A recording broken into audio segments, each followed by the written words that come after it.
Buenas tardes. Muy bien, buenas tardes, Pablo. ¿Tú? Bien, aquí mirando el panorama noticioso que ha estado movido hoy día, Sí, por sí, lo menos políticamente, pero ayer estuvo movido en términos judiciales y este allanamiento al sí. domicilio de la diputada Carol Cariola, ¿no? Hubo muchas críticas hoy día respecto de este procedimiento, ¿no? Por el momento, fundamentalmente por el momento que se escogió para hacerlo, ¿no? Pero hoy el fiscal dio una explicación, a ver qué impresión les deja lo que ha ocurrido en este caso. A ver, en cuanto al momento, uno la verdad que como fiscal cuando uno lo es, jamás va a decir, mira, esperemos que dé a luz para hacerlo en el momento. O sea, olvídalo, o sea, eso jamás pudo haber ocurrido en ese momento. Yo creo que ni la propia persona que va a dar a luz, salvo que sea un pacto programado, lo sabe. Entonces, como te digo, son críticas bastante, yo creo que son más o menos voladores de luces de aquellos que pretenden desviar la atención de la gravedad de los hechos, digamos, porque son bastante graves, es un delito, eventualmente, si es que fuera cierto, de inocencia, se parece tanto, por cierto, pero un delito de tráfico de influencia, que es de los más graves que tiene el código, está ahí, que afectan la función pública, está entre la malversación, la negociación incompatible y el delito antes del juez. Sí, Así como Emiliano, te digo, no, de no, que, no te estamos recibiendo bien en la qué señal lata, telefónico. A ver si, ya, si podemos mejorar tal vez una cosa de ubicación, no. pero no se perdió un poquito ahí la última parte. Juan, Aló Pablo, ahora ahí sí. sí, ahí te Ya. escuchamos bien. Si no, como te decía, de que pensar de que se eligió ese momento por parte del fiscal está muy alejado de la realidad, digamos, porque no es posible aquello. Obviamente sabía que esta persona estaba embarazada, pero de ahí a que conociera que era luz sería bastante extraño que lo conociera. Entonces, las diligencias judiciales, evidentemente, como lo hemos dicho antes, una diligencia de la entidad a la que se realizó, entrada de registro y en definitiva incautación de los elementos de comunicación de un diputado, requiere acreditarse en sus elementos contributivos del delito ante un juez, digamos. Y de ahí se tiene que realizar en tiempo breve, digamos. Cuando uno pide ese tipo de diligencia, se hace en un tiempo breve. Entonces, como te digo, no, desde el punto de vista penal, desde el punto de vista jurídico, no tiene relevancia de lo que se está discutiendo. Otros son los aspectos, qué sé yo, humanitarios, etcétera, pero el derecho penal atiende al hecho, no a las personas. Mm. El fiscal Cooper ha dicho que la exalcaldesa Hasler tuvo acceso a informes y que dado el nexo Ya. entre ambas ponía en riesgo el éxito de la investigación. ¿A qué se refiere? ¿Qué tipo de informes podría acceder Iracy Hasler? Ella tiene derecho porque ella es imputada, ¿cierto? Ajá. Ella tuvo que haber tenido acceso a todos aquellos informes que no se hayan declarado secretos o que habiéndose declarado secreto venció el plazo del secreto, por lo tanto se le entregó los informes, o sea, tuvo acceso, quizás, todo indica, la lógica indica, acceso a los elementos de imputación que hablan de las comunicaciones con Cariola. Esto estoy especulando, así Sí, que puedo sí, estar sí, muy equivocado. claro. Pero lo más probable es que haya sido eso lo que motivó que se realizara la diligencia con la urgencia que se realizó. Mm. Todas las diligencias son urgentes, como te digo. ¿Sí? Ahora, hay otro elemento que llama Sí, la atención y que es que el día en que se produce esta diligencia, sí, inmediatamente se conocen a través de la prensa algunos, digamos, algún contenido de esas conversaciones. claro. Y esto ya empieza a ser una cuestión bien recurrente. ¿Qué explica ello? Porque genera también mucha suspicacia respecto de, a ver, pero ¿cómo es que se filtra justo el mismo día? Es decir, esto tiene que venir del teléfono que fue incautado a Iracy Hasler originalmente, porque, digamos, del de Cariola no calza el tiempo, digamos, para aquello. Sí, mira, Pablo, son especulaciones, pero de verdad que ya criticar al mensajero, por así decirlo, Ujú. o matar al mensajero, no tiene mucho sentido. Está bien, evidentemente hay una filtración, probablemente, y en este caso, ¿cuáles pueden ser las fuentes de la filtración? La propia fiscalía, por una parte, y en cuyo caso sería un delito, que es el delito de violación de secreto. El otro antecedente donde se puede filtrar es del Poder Judicial, porque se hace la solicitud al Poder Judicial donde se exponen los antecedentes. Ahí hay otra fuente de filtración, también sería delito. Tercera hipótesis, el fiscal Cooper dijo que se habían entregado informes, en este caso si se entregó al imputado, el imputado también él puede ser fuente, pero a él no le conviene que se sepa, así que está más alejada esa fuente. Si hay otros intervinientes como querellante, se entregó también copia de estos informes a los querellantes, esa es una fuente, y ese no comete delito si es que filtra esa información. Ya, Entonces, como te digo, esas son las posibles fuentes ok. del mismo. Emiliano, Sí. leyendo esos chats, ¿no?, que se dieron a conocer ayer en la prensa, como que uno queda con la idea, pero aquí, ¿dónde se podría establecer el delito? Porque es una conversación que no da necesariamente mucha señal de que esté teniendo una injerencia, por lo menos en su idea que le propone Carol Cariola a la alcaldesa. Pero uno entiende que esto es un extracto, que puede haber otro asunto. Hoy día también se conoció que había otro tema que tenía que ver con un intento por incidir en la entrega de patente a unos chinos. Sí. Entonces, claro, probablemente no tengamos toda la información respecto al caso. Yo quiero pensar eso, porque si no, esos diálogos no me llevan a interpretarlo, digamos, de una manera muy, digamos... A ver, sí, tenés toda la razón. Tenés toda la razón. Tenés absolutamente toda la razón. Si se basó en esos audios que todos hemos conocido, han sido publicados, ahí no hay delito. Así de claro. Solo con estos audios no hay delito. No son como otras transcripciones o chats que se han filtrado, por ejemplo, de Hermosilla, donde específicamente de las solas declaraciones es posible constatar un delito, por ejemplo, mandando el informe policial al director de la PDI, ahí está clarito la declaración de secreto. Claro. En este caso es al revés. Si tú sumas los antecedentes, esto es el contacto de una estrecha amistad y el contenido de esos chats, no hay delito ahí. O sea, quiero realizar este proyecto que lo había hecho la presidenta y en relación a estas personas. De verdad que si es solo eso, no hay delito y no existiría un antecedente concreto para aquello. Si se uniera a otros antecedentes, te creo. Y ahí ya me parece un poco más grave el tema de la filtración que se está produciendo, porque se dice, y ahí ya comenzamos, estamos poniendo en un plano mucho más peliagudo en orden a la utilización de la fiscalía o a la filtración de estos antecedentes con ciertos intereses ajenos a los meramente penales, podrían ser intereses políticos para desacreditar a ciertas personas.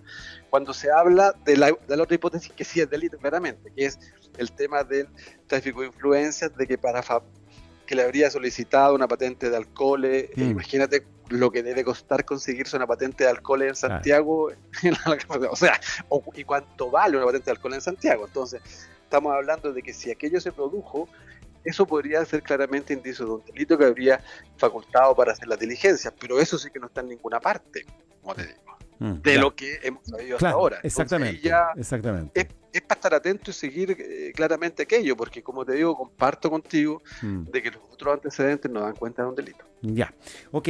Ahora, el punto es que se reactiva un caso que estaba medio olvidado, ¿no? Que era el caso Sierra Bella, porque hasta donde iba ahí, la alcaldesa Iracy Hasler como que había tenido un par de informes que le eran medianamente favorables, ¿no? Respecto de cómo había ocurrido esa compra, ¿no?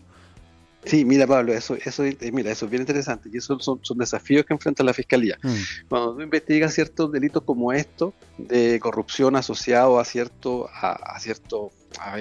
obras o delito económico en general, hay muchísimas actuaciones que son, por así decirlo, neutras, porque la sola actuación nos da cuenta del delito. Esto es, tengo un proyecto para hacer esto, ¿cierto? Es un proyecto súper lícito, digamos, de que quiera dar salud a la comuna donde está. Claro. Que es más o menos lo que pasaba con Jaude, ¿cachai? Farmacias populares. Exacto. Esto es, sí, yo quiero hacer algo lícito y lo estoy haciendo.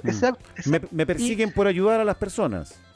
Claro, pero además me persiguen. Claro, entonces ahí hay una serie de actos neutros que en un momento determinado es ya muy bien. Entonces, para realizar esta operación, yo tengo que evaluar diversas posibilidades. Y ahí entonces, para tomar una decisión así, por ejemplo, una decisión de esa naturaleza, no puede ser una decisión arbitraria de un alcalde que actúe como un rey en un lugar, vas a ser tú, y porque yo quiero. No, por muy bien intencionada que esté la idea. Claro, es que eso no se hace. Claro. Porque por muy bien intencionada la idea, cae la arbitrariedad, y la arbitrariedad es muy cercana a la corrupción. Claro, quizás a Katy Barriga le pareció muy buena idea comprar millones de peluches, pero como te digo, en general, en este caso, no puede radicar en un solo criterio de una persona, sino que primero que existan fondos presupuestarios, porque son plata de todos los chilenos en general, lo que están administrando la alcaldía, y luego que esa decisión se base en antecedentes técnicos. ¿Era la mejor opción ese inmueble, sí o no? Claro. Etcétera, etcétera. Ahora, en el caso de Sierra Bella, lo que tenía que determinarse también era finalmente si esa operación se llevó a cabo o no, porque eso es lo que también estaba en discusión, ¿no? Había una cuestión técnica ahí sobre si la operación se abortó a tiempo, si se realizó, si se, digamos, tomaron las decisiones correctas, ¿no?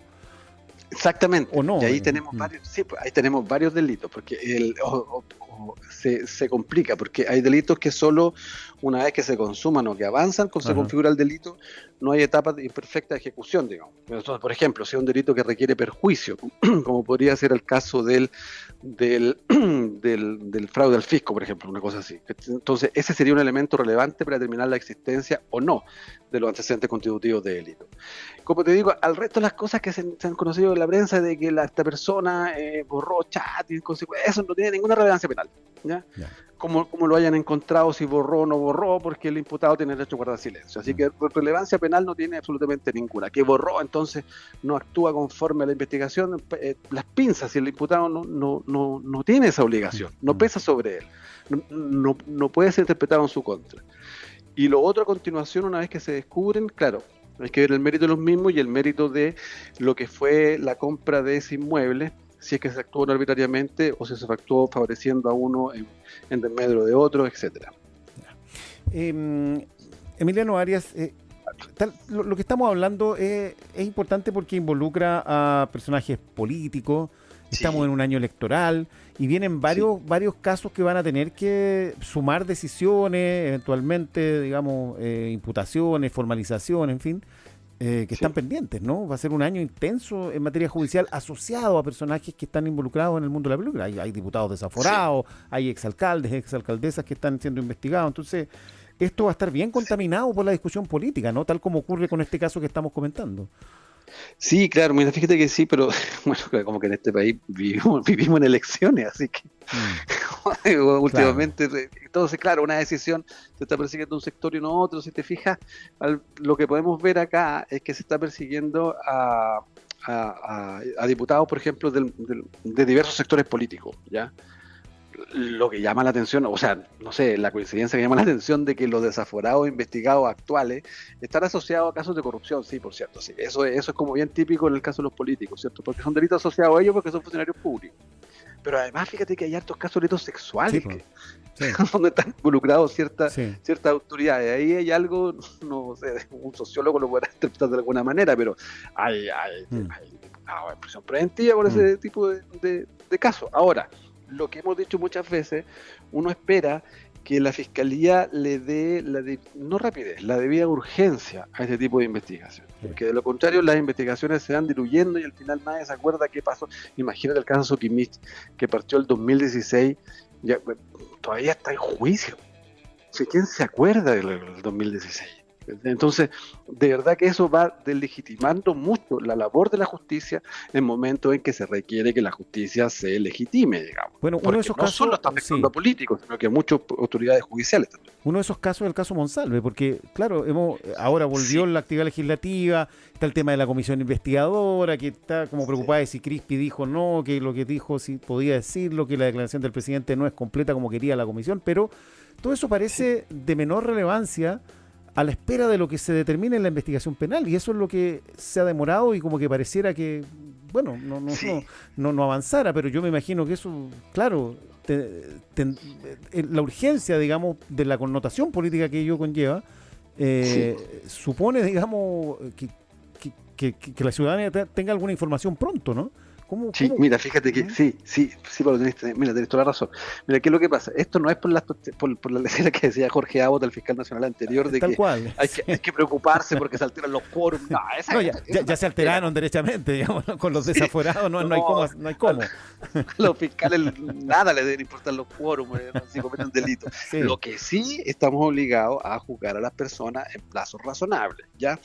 Ya te creo que cuando existan antecedentes de una investigación compleja que afecta a una organización grande y que tenga muchos informes contables y cosas por el estilo, se pueda extender un poco más en el tiempo, porque qué sé yo, se realiza una investigación de unos 6, 8 meses, la que afecta a los alcaldes, pero siempre todas esas se extienden mucho más, fíjate. Y eso no habla bien de la labor de la Fiscalía porque no le está dando la urgencia que ameritan casos de esta trascendencia porque afectan más allá de los quórum, afectan la democracia en sí. porque la gente no está confiando en las instituciones y se va produciendo un círculo vicioso que solo favorece al surgimiento de la criminalidad más grave. Entonces, y eso peor aún en casos que son, a ver, que me perdone, que son bastante simples. Y en el caso de Monsalve es un delito concreto, determinado, en contra de una víctima. Sí. Y lo otro, no, es que la infracción de la ley de inteligencia son figuras penales de muy pocos elementos que debería ya estar muy avanzada. ¿Y por qué se ha demorado tanto, Emiliano? ¿Cuál es la hipótesis que podrías levantar respecto de esa tardanza? No, tendría que responderlo Javier Armendáriz, digamos, porque además es una causa que asume un fiscal regional en persona. O sea, si es una causa que asume un fiscal regional en persona, le da mayor urgencia aún, porque tiene un equipo especial. No es el fiscal que tiene las 1.200 causas en su cabeza, ni que tiene juicio oral a cada rato. No es ese. En este caso lo toma otro fiscal, un delito que en su elemento son simples, que se refieren a un día o a lo más 3, 4. No es de... A ver, no estoy diciendo que lo sea con notación, pero desde el punto de vista de la investigación, juzgamiento, llevarlo, no, ¿cuánto va a ser? Si es la agresión de la víctima, 4 o 5 peritos, los análisis de las cámaras, la policía y se acabó. Entonces, como te digo, claro, se debería dar urgencia en eso y por eso es tan importante que la Fiscalía de la Care ya hable, digamos. Entonces, muy bien que el fiscal Cooper haya dado una declaración dando la cara frente a determinados cuestionamientos. Muy mal cuando no hablan y esto se pierde en la nebulosa. Ahora, siempre existe la suspicacia, ¿no? De que la presión política para que esto no se resuelva antes de no sé qué o después de no sé qué, siempre existe, ¿no? Ese tipo de... Eso genera, ¿no? Eso genera claro. y es muy nocivo. Entonces, como te digo, ir acotando las investigaciones, llevándolas adelante, yendo a juicio, porque si no se produce esto, que al final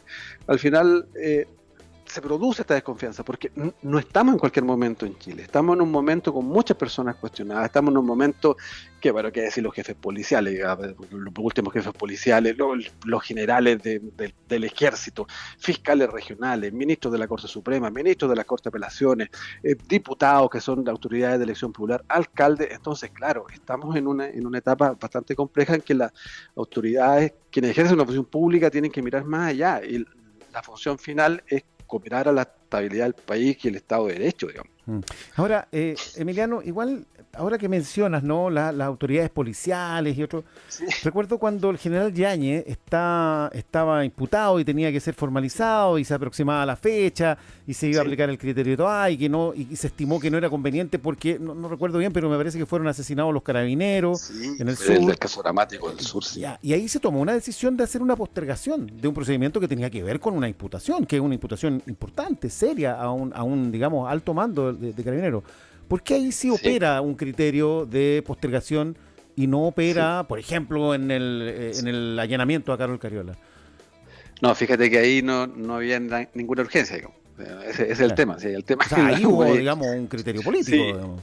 O sea, sí, pero mira, fíjate, más allá, fue porque la Fiscalía estuvo de acuerdo en que eso se postergara. Pero que fue de proporcionalidad. Yo no puedo postergar la realización de una diligencia de entrega de registro. ¿Por qué? Porque los fines del procedimiento son los que están afectados. Si se había entregado un informe a una coimputada que es muy amiga de la persona a quien se le va a hacer la diligencia, es como avisarle, oye, te vamos a ir a buscar las cosas. No, de verdad que ahí el fiscal Cooper habría caído en una negligencia grave, incluso puede haber traído responsabilidad para él. Ajá, o sea, en ese caso, la finalidad es aquella. En el otro caso, a ver cuál...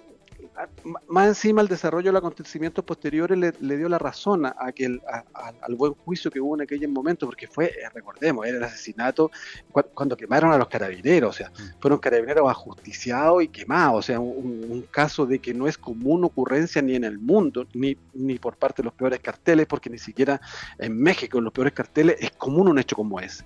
Entonces, como te digo, era gravísimo, conmoción nacional, o sea, no de verdad que no hay una comparación. Y luego, ¿por qué el devenir de los sucesos le dio la razón? Porque ahí se formalizó, se presentó y no se pidió prisión preventiva siquiera para el general, como te digo, y ese proceso sigue su curso, que también debería tener avance, Sí. lo que uno espera como ciudadano. Ajá. Bien, Emiliano Arias, muchísimas gracias como siempre por compartir estos puntos de vista No, gracias a ustedes, de verdad. que tienen mucho que ver con lo que va pasando cada semana. No falta, siempre hay temas, así es que esperamos Siempre hay tenerlo temas. también las que vienen. Un abrazo para ti, que tengas buena tarde. Un abrazo, Pablo. Chao. Chao, chao.